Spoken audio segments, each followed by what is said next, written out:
The unthinkable just happened.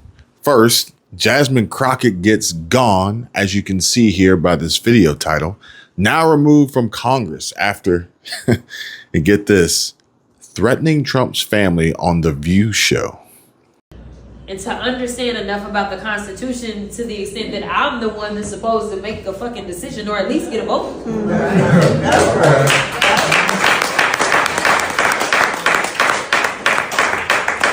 Because Ron is telling me. Right.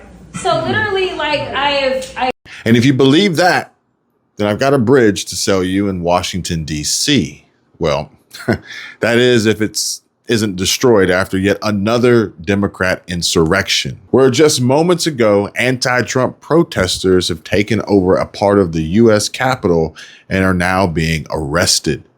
That scene playing out moments ago, demonstrators protesting the big, beautiful bill being arrested on Capitol Hill. The video shows protesters being removed by U.S. Capitol Police. Police have cleared the protesters out of the Capitol building, but we'll keep an eye on this just in case anything else shakes out. And who thinks these rioters should be arrested? Or will this play out just like over in Gavin Newsom and Karen Bass land, where apparently every single Democrat voted against condemning the violent anti-ICE riots in the Los Angeles riots weeks ago, arrested and prosecuted as criminals, just like if it were J6. And maybe that's because Democrats encourage the violence. They want to terrorize ICE agents to stop them from doing their jobs. But man, this just shows how bad Democrats are. What a freaking disgrace. But the man of the hour, Adam Schiff, seen here doing the unthinkable. Stay tuned, folks. You'll be kicking yourself if you miss this one. And much like old Pencil Neck getting the boot removed, prosecuted, and tossed in jail would be a very strong positive for the whole world, so is this. A reminder of just how important it is to focus on what really matters. Taking care of our families, our veterans, our seniors, and those on disability. I've been reading your comments, and my heart breaks hearing stories like one subscriber who said they get $1,222 a month on SSDI, but rent starts at $800, and asks, how am I supposed to make it? Or another who pointed out how inflation from Bidenomics is crushing us while veterans and disabled folks struggle to get by. And that's why I've worked hard to bring you solutions I trust, like chapter-free Medicare help. I consider you all to be family, and I only want the best for you. Chapter isn't some high-pressure sales pitch. There are real people who really care. One viewer called them and saved over $2,000 on their Medicare plan. And can you imagine what that could do for your budget? I bet you could really replenish that pantry of yours, pay off a credit card, buy that generator you wanted, or fix the busted transmission in your car. Hell, just go out and splurge and buy yourself or your grands something nice. It's 100% free to check, and there are no strings attached. So why don't you just pick up the phone? Pick up the phone right now and call Chapter at 270-467-2426. That number's on your screen, and with costs rising and potential savings like that, you can't afford to wait. Call Chapter today and see how much you can save. And breaking, Caroline Leavitt drops this brutal news and message for those guilty of treason. Watch. The White House is aggressively tracking down the person who leaked classified documents to CNN. Caroline Leavitt says they should go to jail. They took bits and pieces from a leaked top secret intelligence report. And by the way, I understand the FBI is investigating who was the source of that leak because it's an illegal leak to CNN. And this is the same fake news CNN reporter who wrote the story alleging that the Hunter Biden laptop was Russian disinformation, which we know is one of the greatest political hoaxes this country and the American public have ever seen. And that CNN story does not change the facts. There was a total and complete obliteration of Iran's nuclear facilities. And because of the president's strike, Because of the precision of our United States military in this perfectly executed mission, Iran no longer has the capability to produce a nuclear weapon as imminently as they did prior to the strike. The American people and the world should be grateful for that, and it's disgusting that CNN and the New York Times are disparaging not just the president, but our brave men and women who helped conduct this highly successful operation. And what kind of consequence could the leaker face? They should go to jail. FBI Deputy Director Dan Bongino, and get this, says here, has opened a criminal investigation into who leaked the classified intel regarding the BDA of Iran's nuclear facilities to CNN, Natasha Bertrand. And can I get a quick show of hands? Who here would like to see her jailed for obstruction if she refuses to disclose her source? About the battle damage that resulted from those U.S. military strikes on these 3 Iranian nuclear facilities over the weekend. And as you said, it was produced by the Defense Intelligence Agency, which is the Pentagon's intelligence arm. And it is worth noting that it is a very early assessment. The strikes were only a matter of days ago, and the intelligence community is still gathering intelligence. They are still working to come up with a full, comprehensive picture of what exactly happened here. But based on a battle damage assessment that was carried out by U.S. Central Command, essentially looking at the images and looking at what was actually damaged, the Defense Intelligence Agency has assessed that the core components of Iran's nuclear program are largely intact, and that Iran's nuclear program has essentially only been set back by months. Now, we presented this information to the White House for comment, and White House Press Secretary Carolyn Leavitt, she did acknowledge the existence of this assessment, but she said in a statement that the administration disagrees with it. She said, quote, "This alleged assessment is flat out wrong and was classified as top secret, but was still leaked to CNN by an anonymous low-level loser in the intelligence community. The leaking of this alleged assessment is a clear attempt to demean President Trump and discredit the brave fighter pilots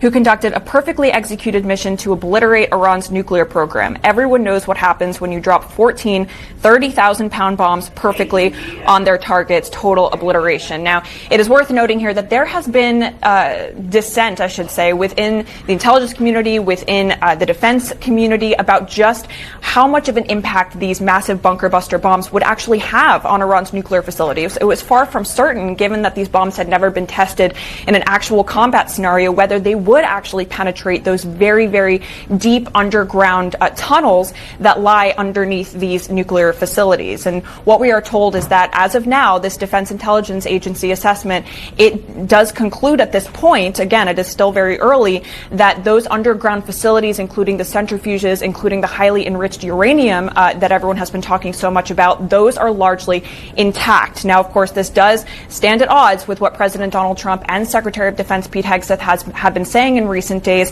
about the impact of these U.S. military strikes. Of course, President Trump said it was totally obliterated, and Secretary Hegseth did as well. And he actually also provided CNN with a statement. And he said that, quote, "Based on everything we have seen, and I've seen it all, our bombing campaign obliterated Iran's ability to create nuclear weapons. Our massive bombs hit exactly the right spot at each target and worked perfectly. The impact of those bombs is buried under a mountain of rubble in Iran.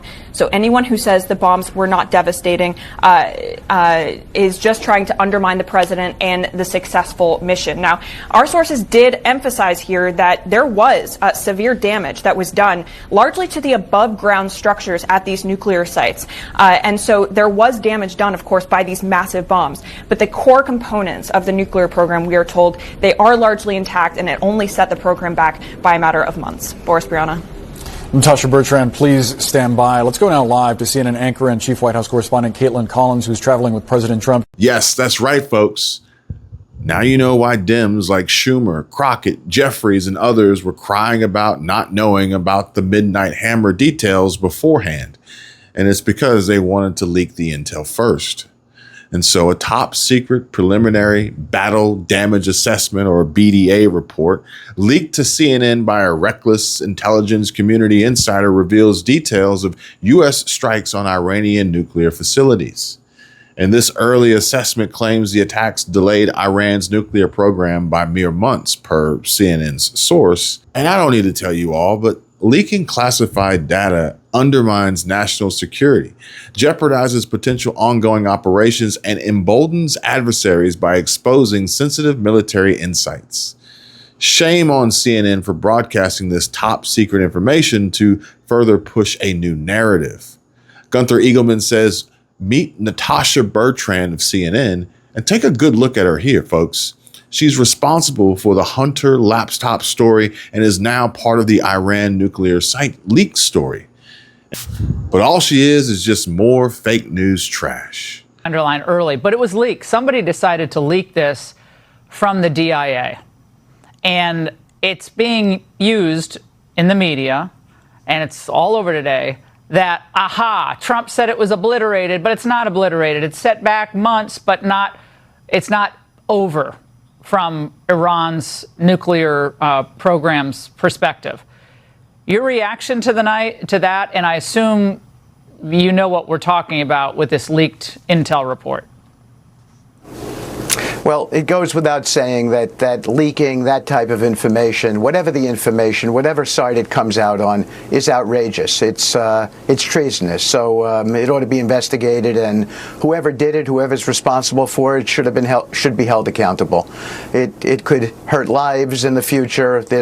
Leaking is a completely unacceptable thing. But let me give you, because I've read all the damage assessment reports from not just our government, but from other governments. And I'm not going to get into anything that's top secret, but let me tell you for sure what happened here. There are three distinct facilities in Iran that we were concerned with. Isfahan, which is a conversion facility. You cannot weaponize unless you have what's called the conversion process at the beginning of enrichment, and then a conversion process to metallicize the material at the end of enrichment. That conversion facility, which as far as we know is the only facility in Iran that can do this, was completely destroyed at Isfahan. It's above ground. It was hit with a 30,000-pound bunker buster, and it could not survive that hit. So they have no conversion opportunity, and that means they cannot weaponize, even if they've enriched to 90%. Then there are two other nuclear reactors in Natanz, one above ground and one below ground. The below ground one we know we eviscerated, and the above ground one, which had been hit by the Israelis and had been substantially damaged, we put another bomb on top of it just to make sure that it was eviscerated, and we know for a fact it was. Fordo is the last enrichment reactor that was operating there, and we put 12 bunker buster bombs on Fordo. There's no doubt that it breached the canopy. There's no doubt that it was well within reach of the depth that these bunker buster bombs go to. And there's no doubt that it was obliterated. And you heard that right, folks. Trump special envoy Steve Witkoff says whoever's leaking the Trump-Iran strike intel to CNN to fuel fake news reporting is committing treason. It's treasonous. It ought to be investigated. Whoever's responsible for it should be held accountable. Find them, fire them, and prosecute. Hey, Pam Bondi, are you listening? And Witkoff said there's no doubt it was obliterated. Pete, do you have something to say about that? Well, Mr. President, when you talk to the people who built the bombs, understand what those bombs can do, and deliver those bombs, they landed precisely where they were supposed to, so it's a flawless mission. Flawless. Right down where we knew they needed to enter, and given the 30,000 pounds of explosives and capability of those munitions, it was devastation underneath Fordo. And the amount of munitions, 6 per location, any assessment that tells you it was something otherwise is speculating with other motives. And we know that because when you actually look at the report, by the way, it was a top secret report, it was preliminary, it was low confidence. All right, so this isn't, you make assessments based on what you know. As it said, it could be very devastating, very serious. Moderate to severe, and we believe far more likely severe and obliterated. Is there a leak investigation? Is there a leak investigation? Of course, we're doing a leak investigation with the FBI right now because this information is for internal purposes, battle damage assessments, and CNN and others are trying to spin it to make the president look bad when this was an overwhelming success. And so this is where I leave you. A shocking clip of Adam Schiff, who we all loathe, but I want you to watch and or listen carefully. Shifty just heaped praise upon President Trump for negotiating a ceasefire, which he says could be a very strong positive for the whole world. If this ceasefire takes effect or it remains in effect, That will be a very strong positive for the whole region, indeed for the whole world. It will mean that no U.S. service members were injured in Iran's retaliation against our base in Qatar. It will mean, hopefully, an end to the fighting between Israel and Iran and the loss of life as a result of that war. It will also mean that, at least for now, Iran has chosen not to escalate because of the vulnerability of the regime, because of the weakening of its defenses by Israel, and for a host of other reasons. So if this holds, that will be an unmitigated positive. Wow. I can't believe it. But maybe this is just all part of his plan because he knows he's about to get busted. Because folks are saying that pencil neck Adam Schiff is very afraid of Emil Bove. Senator, I have no recollection of saying anything of that kind. To the extent I Wouldn't you recall, Mr. Bove, if you said or suggested during a meeting with Justice Department lawyers that maybe they should consider telling the court, fuck you? It seems to me that would be something you'd remember, unless that's the kind of thing you say frequently. Well, I've certainly said things encouraging litigators at the department to fight hard for valid positions that we have to take in defense of our clients. And have you frequently suggested that they say fuck you and ignore court orders? Is that also something you frequently do, such you might not remember doing it on this occasion? No, and as I explained, I have never directed... So did you or did you not make those comments during that meeting? Which comments, Senator? You really need me to repeat it? Did you suggest, as Mr. Ruveni wrote, that DOJ would need to consider telling the courts, fuck you, and ignore any such court order? I did not suggest that there would be any need to consider ignoring court orders. At the point of that meeting, there were no court orders to discuss. Well, did you suggest telling the courts, fuck you, in any manner? I don't recall. You just don't remember that. Well, let me ask you this. It also says in the complaint, Bove indicated and stressed to all in attendance that the planes needed to take off no matter what. These are the planes that a judge was ordering not be used to render people to a maximum security prison outside the country. Did you say during that meeting, did you stress to all in attendance that the planes needed to take off no matter what? Senator, your characterization is not accurate. It's not my characterization. It's the characterization of a decorated prosecutor who was in that meeting. Are you saying that he's lying? As I said at the beginning of the hearing... No, I'm not interested in what you said at the beginning of the hearing. I'm interested in whether you stressed to people in attendance that the planes needed to take off no matter what. Did you say that? I certainly conveyed the importance of the upcoming operation. Well, don't paraphrase here. Did you tell people in attendance the planes needed to take off no matter what? I don't recall the specific words that I used. Wouldn't you recall saying that if you had instructed that the planes needed to take off no matter what, including whether the court ordered otherwise? You wouldn't remember that? This is a mischaracterization, Senator. There were no court orders at this point. Well, there was a court order, wasn't there? No, wasn't there a court order by Judge Boasberg, if not in this specific case, then in related cases, that people not be sent out of the country until the court could rule? Wasn't there a court order? Not at the time of that meeting, Senator. Did you participate in the decision not to disseminate that oral court order prior to the written court order to other agencies so those planes would not take off, so those planes would turn around? Were you involved in the decision to withhold that court order from the responsible agencies? I think it's clear that I participated Yes or no? I participated in this matter, and I'm not going to get into the contents of legal advice. I did, over the course of time, as many lawyers have. No, I'm not interested in over the course of time. I'm interested in whether you participated in the willful violation of court orders as alleged in this complaint. Let me ask you this, Mr. Bove. If there are notes of that meeting, will you provide them to this committee? I defer to the committee and to the executive branch on the procedure. And if the committee requests them, will you provide those notes to the committee? I defer to the executive branch on the handling of that request. And let me ask you about notes from another meeting, which you're contesting here, and that is the meeting over the decision to dismiss the case in New York, the corruption case against the mayor of New York. According to Ms. Sassoon, the U.S. attorney at the time, during the meeting with Adams' attorneys, where she described Adams' attorneys repeatedly urging what amounted to a quid pro quo that you admonished one of the lawyers in the room to stop taking notes. Is that true? I don't believe I instructed that attorney to stop taking notes. I did remark on the fact that he was taking extensive notes, yes. And why did it concern you that he was taking notes of that meeting? Because at that point in the meeting, we were discussing who was responsible for media leaks, and I was making the point that only the prosecutors had created an extensive record that could support detailed leaks. And you were concerned, were you, that information about this potential quid pro quo might become public? Was that the concern? I've explained that there was no quid pro quo. Will you provide the notes of that meeting, which you, according to the U.S. attorney, instructed be collected at the end of the meeting?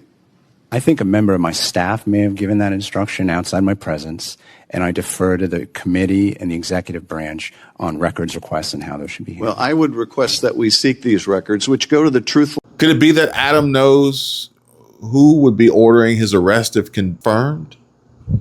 Stay locked in, hit that like button, and subscribe because Schiff's days are numbered. His removal should happen sooner than later, and something's definitely got him spooked just based on his body language and foul, profanity-laced mouth alone. Heard here. Check this out. Since you are under oath, in the complaint it says, Bove stated that DOJ would need to consider telling the courts "F you" and ignoring any such court order. Did you say anything of that kind in the meeting? Senator, I have no recollection of saying anything of that kind. To the extent I Wouldn't used you recall, Mr. Bove, if you said or suggested during a meeting with Justice Department lawyers that maybe they should consider telling the court "F you"? It seems to me that would be something you'd remember unless that's the kind of thing you say frequently.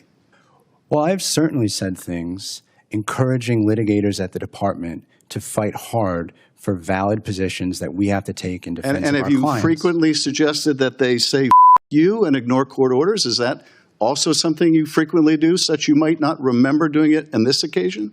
No, and as I explained, I have never directed. So did you or did you not make those comments during that meeting? Which comments, Senator?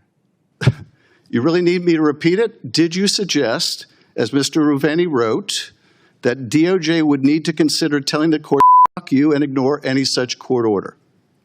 I did not suggest that there would be any need to consider ignoring court orders. At the point of that meeting, there were no court orders to discuss. Well, did you suggest telling the court "F you" in any manner? I don't recall. You just don't remember that. I can't believe you just said that. Folks, check out the links down below, and at the bottom of the description, there's an opt-in for my free newsletter, and you're more than welcome to join if you'd like and get the latest updates and an invitation to exclusive events, including my free mastermind. Thanks for watching, and if you like this video, let me know and subscribe.